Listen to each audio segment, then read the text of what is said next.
Well, hello everyone, and welcome to another episode of Note the Past.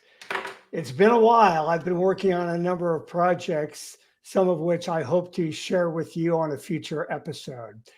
But today I'm so excited to have my friend Neil Okahase. Did I Perfect. pronounce that close enough? That's 10 out of 10, Chris. Thank you. It's this great Irishman here that we're going to hear some great stories. But before we do, let me tell you a little bit about Neil. Cindy and I met Neil and his wife Kate, maybe 5 or 6 years ago. We were introduced by our daughter Annie and our daughter in law Janine at a soccer game where Neil and Kate were attending, and our grandsons Bo and Dex were playing on the same team as Tig, or Tiggy, I think is as Neil calls him. So we spent many hours on that soccer field and had an opportunity to catch up. So looking forward to our conversation today. Neil's had a quite a successful career as a finance professional. He's been an accountant, a controller, a CFO. He's currently with a company called Prealize, a healthcare company that's just doing some amazing work transforming healthcare delivery systems. And he's also a co-founder of Manocap, which is a private fund manager that actually provides investments into emerging African economies. So he's doing some very interesting, very important work. And I think before we jump in, I'll just ask Neil to talk a little bit about both of those entities.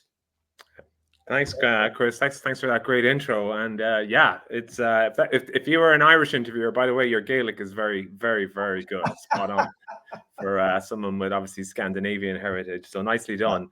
And yeah, I guess it would be appropriate in talking to an American interviewer like yourself. We'll start with the professional side. But yeah, so I mean, one of the great things about being in the Bay Area here is there's so much innovation going on around us, and yeah, I've been very lucky to tune into the tech scene here, and yeah, and in particular, I've been drawn to healthcare and what technology can do in healthcare. And I joined Prealize probably 5 years ago, and we're trying to reduce the cost of care in America. That's our mission.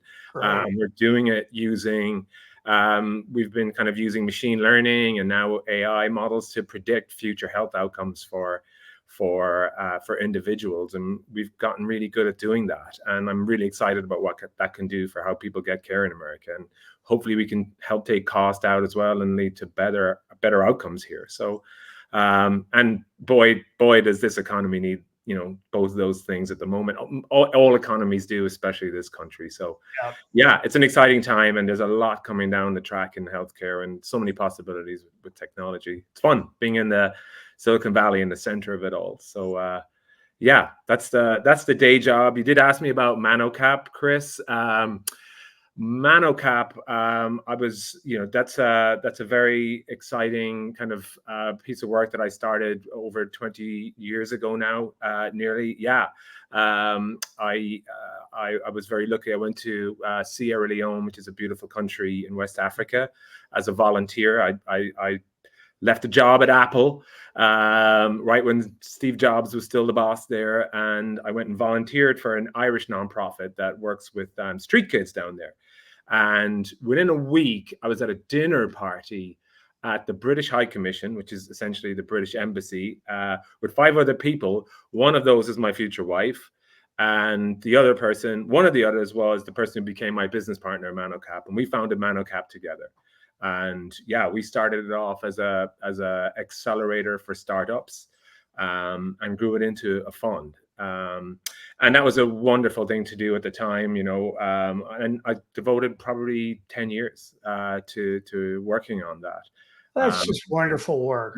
Wonderful work. Yeah. I mean, if you ever get the chance, or anybody watching this, to pay attention to what's going on in Sierra Leone or get down there, it's a wonderful country. So much potential, so much opportunity, and so many challenges. And we were trying to be part of the part of the solution to that after the country was coming out of a war. So yeah, it was a wonderful time. It Well, was a wonderful time. you're involved in so many important projects, Neil, and just making a great contribution, uh, both in Africa, as you mentioned, but healthcare systems. I mean, my God, we need them, and anything that you or Mhm. your organizations can do to improve it will certainly be important. Well, let's go back in the Wayback Machine for a moment, and maybe start a little bit from the beginning and work our way up to the present. So let's talk a little bit about what it was like growing up as a young boy in Ireland for you. All right, that's an open canvas. I can. I'm a very proud Irishman, so I can drive a truck right down the middle of that one, Chris. Yeah, I mean, you know that. So I have a very fond childhood. Like I left Ireland 20 years ago, which I find hard to believe, and I'm back there all the time, and I never stop talking or proselytizing about it. Like that.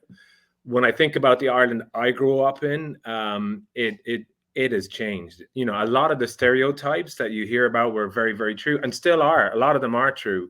Um, but, you know, things like it was very much Catholic, it was white, it was poor. Yeah. And yeah, and in a, but it was also lots of other things. It was also very, you know, there was a really strong arts and literature and music scene there, and you know, you'd be doing Irish people a disservice if you thought that everything was on the surface.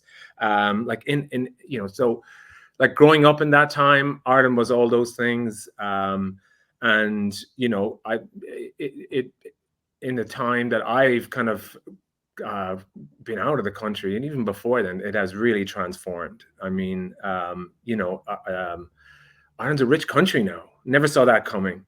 Wow. It's a diverse country. You know, Ireland's done lots of kind of smart and cool things, and for the things I'm interested in, like the things that matter, I think it's society and politics. They're the kind of stuff like healthcare and housing and you know social inclusion. Um, but it's also true. I think Ireland is still very much a community-based kind of culture and society. Like things happen at the village and the family level, and you know throughout all that change that's happened there in a generation, those kind of things have held constant in Ireland, and it's really satisfying to see that. And we go back there all the time. Like I'm really lucky that I've grown up at a time where, like, as an immigrant, I get to be really, really closely connected to, you know, a country, even though it's like whatever 7,000 miles away from the Bay Area here, and 8 time zones. You know, we're very closely connected, and we pay a lot of attention to kind of what's going on and our friends back there. It's Well, we're going to talk a bit about that connection when we get to Irish radio, which I'm very mm, excited about. But first of all, I'm always interested in talking with people with foreign backgrounds or from other countries, you know, what their first introduction was to America. What was it like as a young boy growing up? And before you left 20 years ago to come to America, what was it like learning about America and some of the stereotypes that no doubt you became yeah. aware of? Yeah. Like, you know, it's funny. The first thing I think of when you ask that question is Dallas, the TV show Dallas. Like, that used to be on Irish television. When I grew up, we had two television channels, right? There were the national broadcaster, and on one of them, on a Saturday night at like 8 o'clock, the whole country sat down to watch Dallas, and that No. was America.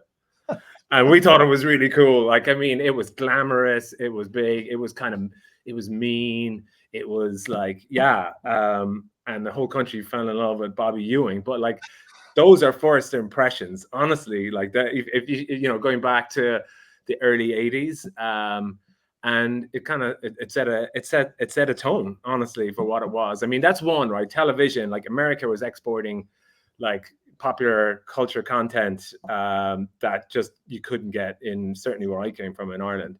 Um, and then immigration is the other thing you become aware of. You know, you become aware of either your own relatives or friends' relatives, you know, coming back from America with stories of, you know, grandeur and wealth and Yeah. sunshine. And so, yeah, it's like that it's very hard not to, you're always aware of the United States when you're Irish, and so yeah, those were the earlier impressions. And then that's they're the kind of themes that America through. And I never got here until I was probably in my early 20s, late teens. But yeah. Well, that's interesting. I don't know. Have you met our daughter Jessica? I'm not sure whether you've met her. Very briefly. Huge Dallas fan, huge JR fan. So she's going to be tickled when she watches this and hear you talk about it.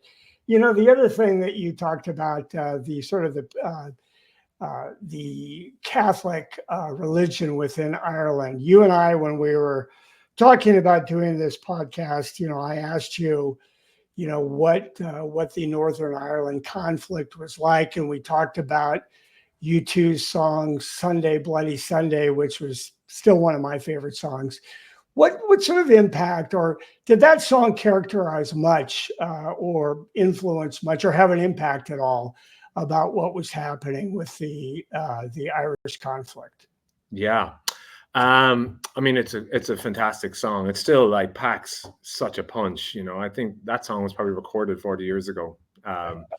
And even then, like, it refers back to like a time in the Troubles in the North, where there was I think 12, 13 people were killed on the streets, and there were protesters. But just to take it, what was it like growing up? I mean, I grew up in the south of Ireland, right, in the southwest of Ireland. And when you look at Ireland on the map and it looks like a small place, and you think, yeah, like, if that's going on your island, you're impacted by it in a large way. Where I grew up, we weren't, and we weren't that impacted by the conflict. We're always aware of it. We're informed of what's going on, and you probably have your views on what's going on over there, because you're Irish, and Northern Ireland is and was then obviously part of the British Empire. And there was a very straightforward narrative growing up as a Catholic in Northern Ireland that is a very kind of challenging place for Irish Catholics still to be, and it's still kind of a part of what people expect to be Ireland. Yeah. That, like, the situation there thankfully has changed so much in the last, in my lifetime. Like, there's peace. That wasn't true back in the 70s or the 80s or even the 90s, and that's probably the main kind of thing that's happened. And they've been able to form government over there, and but like, that society is still really traumatized and challenged by I think the history that they've had of, like, being a very divided country in and of itself. And it's just that idea that we in Ireland, you can be in the Republic of Ireland as opposed to the north of Ireland, which is what that song is talking about. And you can kind of and I think Catholics probably in the north feel this about Catholics and people in the south in the Republic of Ireland, that we stopped caring about them and we stopped paying attention. We got on with our own lives. Mm-hmm. And that song, in fairness to U2 and Bono, they didn't take a kind of a sectarian line on that. They didn't fall down on either side. It was, I think, just it's the kind of urgency around it is really just, this has to stop. Yeah. And to be fair to them, and like, they've taken on so many like decent causes and been able to move the needle, especially around poverty in kind of the global south. So there's a funny thing about Irish people, Chris, where you have this, we feel like global underdogs. We love, like, we have this, I'm sure we have this inferiority complex, so that but we also have this begrudger complex, so that when you get someone like a Bono who has a voice and a pulpit, you admire him. And then if you feel he overuses that voice, or he gets over successful, you want to kind of take him down. So Irish people have this kind of conflicted relationship with U2. So I think if you went out and polled Irish people, they probably split down the middle on where Bono stands. But I think in the fullness of time, for me, I admire their music, I admire what they did, but as I kind of age and spend more time kind of hearing their stuff, I'm growing to admire them more over Yeah. time. Yeah. Well, it's interesting. I think sometimes as people are coming up, we really get behind them, admire them. And then when they reach the top, what happens when people reach the top? People try to bring them down. So, that can be a common sort of unfortunate human nature theme that happens to people.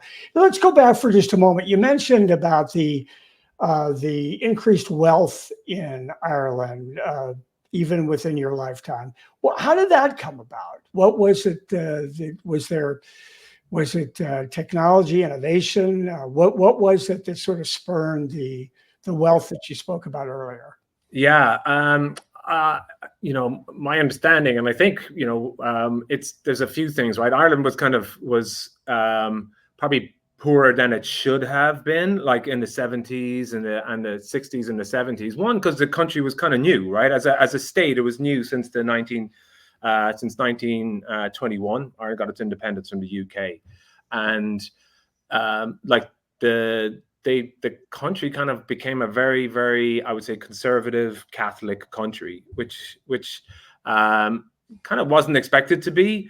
But just the people that kind of came to power after the War of Independence there, they were Catholic and they were conservative and they were very much non-expansionist. So you Yeah. ended up with an economy that was really agricultural, very little export of anything, kind of any manufacturing. The biggest export was people.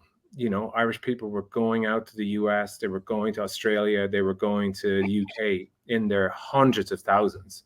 Like I think in like even in the 1950s and the 1960s, Ireland's biggest export was actual live cattle, like going to the UK. Like we couldn't even process beef, So, and then I think like through joining the EU, honestly, was probably the most single significant thing that pulled Ireland out of this kind of isolationist mentality, into like the European economy first, and then you just had this really well educated workforce in Ireland. You had access to a European market. You had you had a really large kind of workforce of immigrants that were in the US or the UK that always wanted to come back to Ireland. Irish people always kind of have wanted to go back to the motherland. And then you had this influx of talents that could come back at a time when the country just started there was getting investment from the US and the UK, and it proliferated. That's one. The more contemporary version is that Ireland found a way to become essentially a tax haven for US tech companies and became wildly successful at getting like the largest companies that we know from the world of tech to put up their European headquarters there. And they're selling that kind of, we speak English, we're educated, and yeah, like essentially like the economy now is really, really underwritten by that, those kind of US companies that are headquartered there. Like Irish people lose sleep over what might happen in these elections if Donald Trump wins and he starts putting tariffs in and that kind of stuff, and the whole world does. Well, Ireland is particularly exposed, right? But that created a layer of wealth in the country in two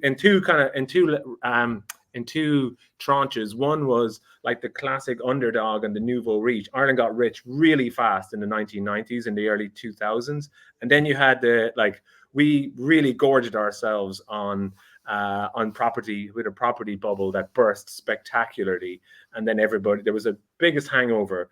I can't believe this is the first time I use the word hangover alcohol after you've asked me so many questions about Irish people. But the country just went into the pit of despair, and immigration started again in the 2010s. And the kind of the country's just recovered, and it's thriving now. We have the highest birth rate in Europe. It's fastest growing economy, and from my perspective, the coolest people. I'm just going to close this window here a little bit. I think it was. There There we go. There we go. Yeah, so it's Ireland's become a wealthy country, which is really weird, but it also keeps it has this community and this kind of this I think that community structure, that ethos is still there. And that's the challenge of the country, I think, to keep it keep it local, Well, keep the good things.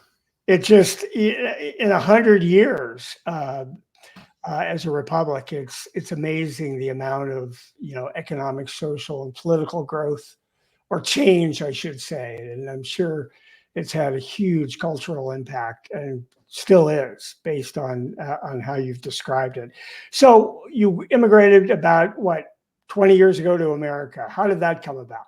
Well, I'll take my first encounter with America was as a college student in the 1995. I came to San Francisco on a student visa, and I ended up doing all kinds of things there. I mean, San Francisco is there are so many Irish people here, and like me, like so many other, I had a friend who are and some family here who very happily put you up until you kind of work some stuff out. So you had that draw. I came over with a friend and to spend a summer, and wow, like San Francisco blew my mind in 1995. Like talking about like what's happened in Ireland and what's happened in America in that time, like I think many countries now kind of look a lot more like America than they did 30 years ago. But like just when you came to San Fran, everything was just wildly different, and it's a tremendous city. I still, despite what you might hear, I still think it is. But yeah, I ended up being a pedicabber, Chris, on Fisherman's Wharf, which is one of the best jobs I have ever had. I've had a few good ones and a few bad ones, but pedicabbing around the wharf was joy. Fell in love with San Francisco, just learning about the history and spewing it back to tourists. And pedicabbing is a sales job and it's a historian's job. And that's it was great. I love it. And I came back actually 3 other summers and did that. And yeah, like got to see an awful lot of like the West Coast here. And yeah, fell in love with it. So, move on, whatever, 10 years later. And I met my wife, who's from Ann Arbor, and we had an opportunity to move through her work to the Bay Area here, and that was an easy call for me. And like it was, the work was done, and it was, and that was we moved here 12 years ago, so we've been here 12 years. So we were in Africa kind of 8-10 years before that. Wow. Yeah. That's quite a story. And now you're seasoned veterans of California and America. Fantastic. That's great. Hey, let's switch gears and talk about one of our favorite topics. We were just kicking around things that we could talk about. I mentioned my love for radio, and your eyes sort of lit up. And you talked quite a bit about Irish radio, but before you get into that, tell me a little bit about your earliest memories of radio as a young boy and an adolescent growing up. Yeah, sure. I mean, so when you talk about radio in Ireland, like the radio was on all the time in almost every Irish household. That's just a fact. Yeah. And I would say, unbiased, of course, that like Ireland produces just world-class radio.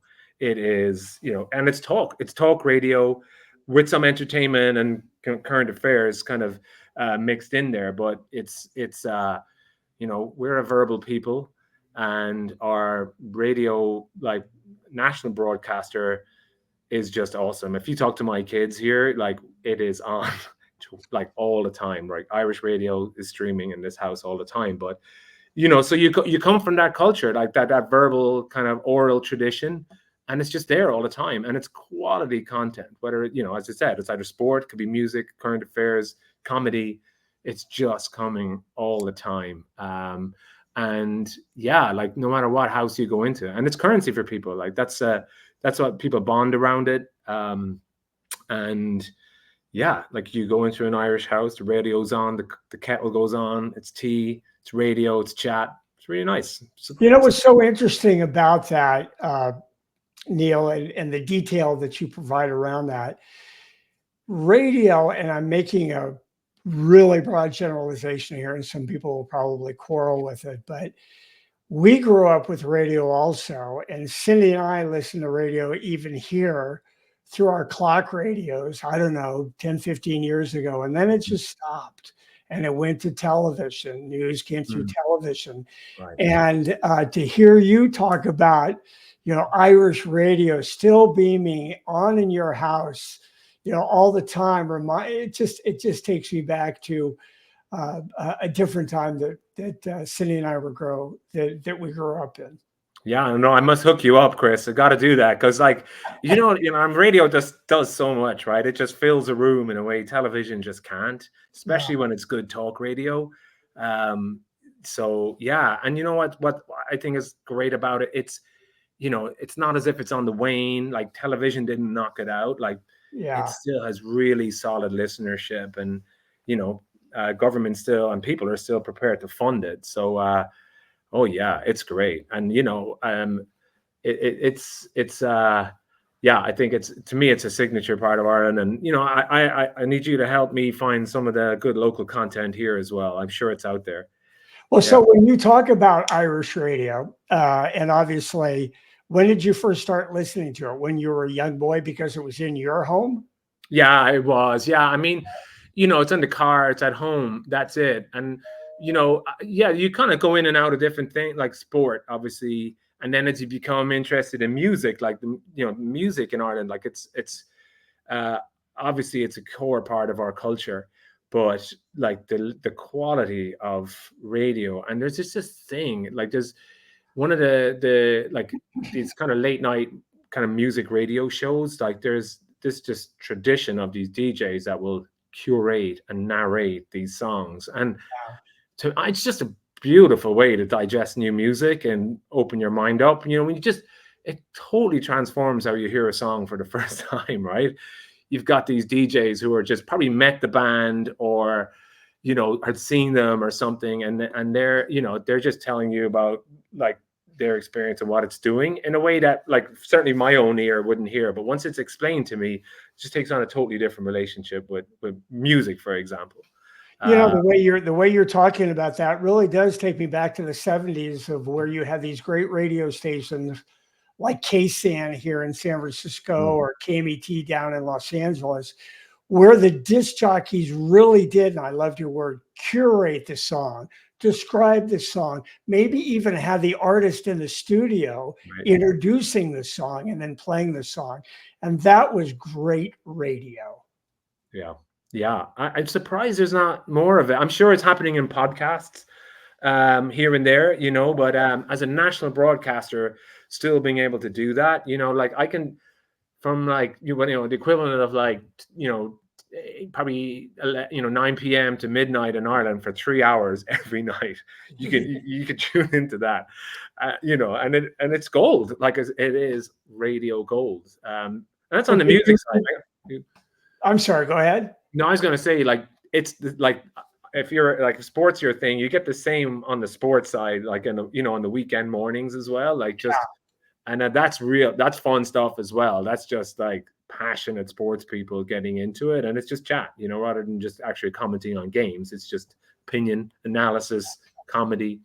So yeah, it's incredible. It's an incredible resource, like and I don't like, the good news is I don't see it changing. I You're don't you're see. gonna have to get me into it. You're gonna have to send me the link so that I can Oh, it's listen coming to it. your way. Be So sure. so were there specific artists or bands growing up that were influential or important to you, and even now?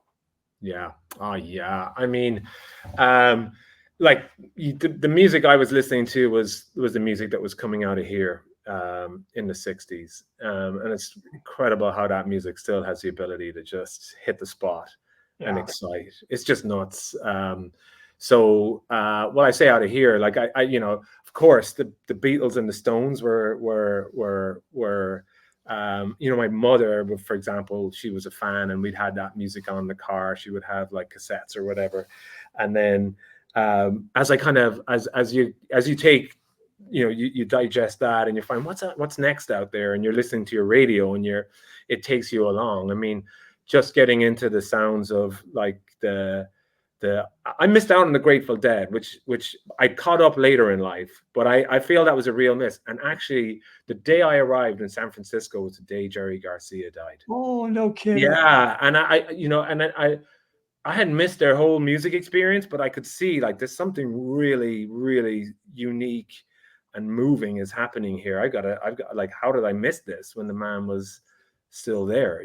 So it's been a real joy to see to like just get into that music and and to be living in the area where they came out of, like to tune into that is really cool. Like you can really feel it around here. We went to see, was it Bob Weir in the Yeah, Guild Theatre in Menlo Park a few months ago. And I mean, the music is one thing, but it's the crowd and the scene is where the deal is at, And so I was glad I got just a tiny part of that. But yeah, like I got swept up in that music, like the Doors. I remember seeing like the movie that came out about it, the Doors, and I guess it's the early '90s. That was a big moment for me. yeah. Jim Morrison, just as I seen that as a regular 14 or 15-year-old, blew my mind. Like, we all wanted to be Jim Morrison. These kids growing up in the Southwest just wanted to be Jim.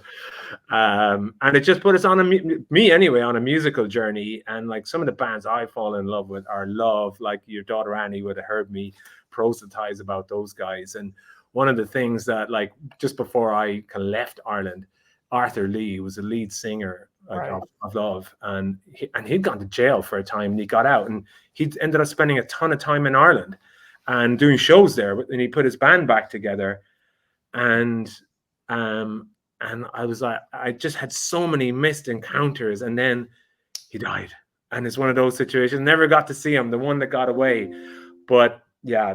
They were a great act that came. Well, you and I talked about them, so I looked them up because I had heard of them, but wasn't really familiar with their music, except for that song "My Little Red Book." It turns out that it was written by Burt Bacharach and Hal David, who are just two stalwarts, two legends in the music industry. So it was kind of neat to have that connection. And regarding the Grateful Dead, I wasn't sure if I heard you say that you are getting into, or you've got into their music, but you still can. And are you still there, Neil? Yeah, no, I'm here, Chris. Yeah, no, it's like the Dead is. I think you've got to work hard to get into them, but they're it's been a joy to discover them for me. Sorry, my computer just went blank for a moment, so I thought maybe I lost you. No. But anyway, you can still get into them. Bob Weir. I was fortunate enough that Bob Weir, I didn't know him, but he went to my high school along with Lindsey Buckingham from Fleetwood Mac, who I did play water polo and swam with. At MA, he was a great guy. So let's shift gears a little bit and talk about soccer. We met at a soccer game, and I've always been interested in sort of the difference between American soccer and, say, European football. Can you maybe provide for me a little bit of a primer on what the differences are and, what impact soccer has had on your life? Yeah. So it's funny you say that. So in Ireland, soccer it's one of the main sports, but the most popular sport in Ireland is like Gaelic football, which is a uniquely Irish game that's played a lot in the US here. So we call that football. So a lot of people in Ireland that play Gaelic football call what you call soccer. So okay. I use the word soccer. So we're on the same page with that, Chris. And so yeah, and because of that, actually, like this is like Gaelic football is it has the kind of structure. I'm going to talk a little bit about that to set the context for what soccer is like in Ireland and then for Europe. But it's a unique sport that exists in Ireland. It's kind of like soccer, but you can pick up the ball, right? So it's got a different scoring system, but it's an amateur sport run almost professionally, and it's played on a county level and on a club level. So like the whole country gets wrapped up in this game, and it's cool because all the like they charge kind of the like professional type of money to go and see your team, but all the money goes back into the organization and the clubs to build up the organization, and the players who are celebrities in their own right are amateurs. They don't get paid. They're like school teachers and they're kind of whatever salespeople or guards or police. So it has that purity of sport. So the people on your team are the guys that grew up down the road. They're from the town. You get right behind them. And so you got the benefit of like a well publicized kind of televised game, without having all the money that goes with sport and stuff. So just another plug for Irish culture there, Chris. But that's all to say that soccer is kind of a secondary sport in Ireland. And I like grew up playing Gaelic football and came to soccer late. But I think soccer has been a fabulous sport for me to pick up. Like I've lived in France, I've lived in the UK, I've lived in West Africa, and I moved here. Like I would say most of the people I know starts with soccer. Like it's one thing, an old guy can do when he touches down anywhere, you get a network. And then now through kids, it opens up a community to you. So it's a really cool sport, and it works on that level in Europe as well, and it does that for you. I'm getting a little echo here, Chris. You sound great to me, Neil. Okay, I'll keep going. So I mean, it's been great to come to the States, get involved in soccer, like especially the Bay Area. It's huge. It's probably the biggest sport in the area. There's so much opportunity to play it. And pick up pace as well. It's really it's been a kind of a pretty big part of my life. Don't love driving around Tarnation, 2 kids playing games, doing some coaching, and I still play myself on a Sunday morning with a bunch of old folks in Portugal. Good for you. Yeah, good for you. You're not that old, Neil, so I expect to see you out there playing. That's terrific. Yeah, well, I was always sort of wondering why it took America so long for soccer to capture its imagination. And I mean, I guess it's easy to say that there are too many other distractions, too many other professional sports, too many other college sports. Yet I do think that there's something special going on in Europe that captured the imagination far stronger than it certainly did years ago in America, but it certainly seems to be taking hold. Yeah, it does. I mean, I'm surprised by how much time it's taking, and like I think my experience is informed by what it's like being in the Bay Area playing soccer. And if that was America, like I think you'd be the like strongest soccer nation in the world. Yeah. There's just so much participation and talent here. I just don't see what's going on around the rest of the country. I suspect it's because like soccer is competing with the like football, baseball, basketball. It's just can't get the airtime. And until that happens, until you've got that audience tuning into the MPL all the time, I think it'll probably struggle to really push on as a sport. Sure. Which is kind of interesting because in Europe, like it's in the DNA for sure. But what's happened with the Premier League in particular, and it's just really pushed on, and the global reach it has now is just extraordinary. Amazing. It's remarkable. Yeah. It's remarkable. And for better or for worse, but as long as more kids are playing soccer out there and joining clubs, hey, get a couple of entitled rich soccer guys, and some funny money going into the game, as long as it doesn't corrupt it too much. You get the results. So we expect to hear great things about Tig, and it's Rocher. Is that your Roisin goes as Rocher. To our friends and family. Yeah, that's great. Well, it's certainly a lot of fun for us to go out and watch them play. Well, so one of the things that I was not aware of when we last spoke was your budding musical interests personally. So tell us a little bit about your recent experience learning to play the guitar.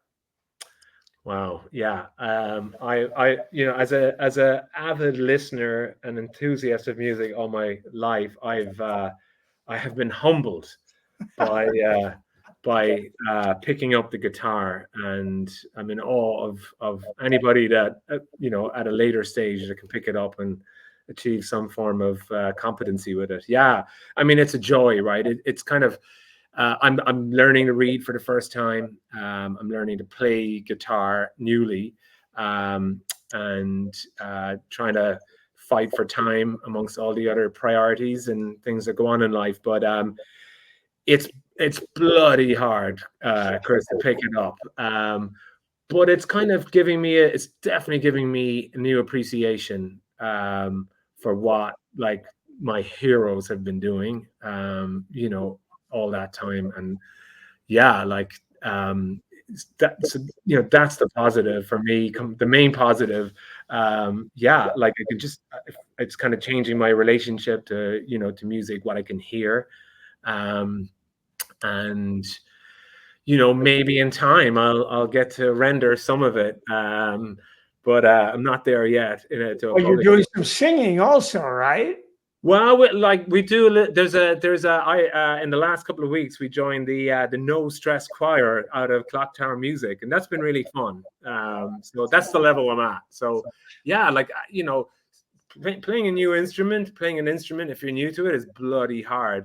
Singing, even if you're rubbish at it, is really fun straight away, and you can do it with other people.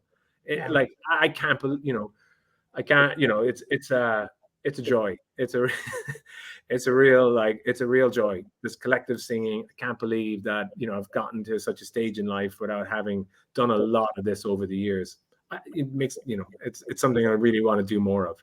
Well, Um, I think we need to book you back for another podcast where you can play and sing before you get too big and you'll charge us. Yeah. I think you've got times on your side there. Yeah. Oh my God. Yeah. So you also recently got back, or within the last few months, from spending a year in Ireland. And you told me that that was just a wonderful experience for you and for Kate and for the kids. What are your plans of potentially making this sort of an annual sojourn, sabbaticals on a periodic basis back? What are your plans? Yeah.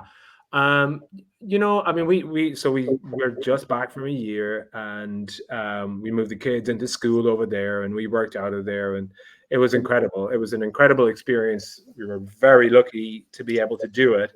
And I would say, having not lived in Ireland in 20 years, it is still the best small country in the world. So we want to spend a lot more time there. It's probably, I think it's really challenging to be trying to live in two places at the one time. And, we're really well settled here.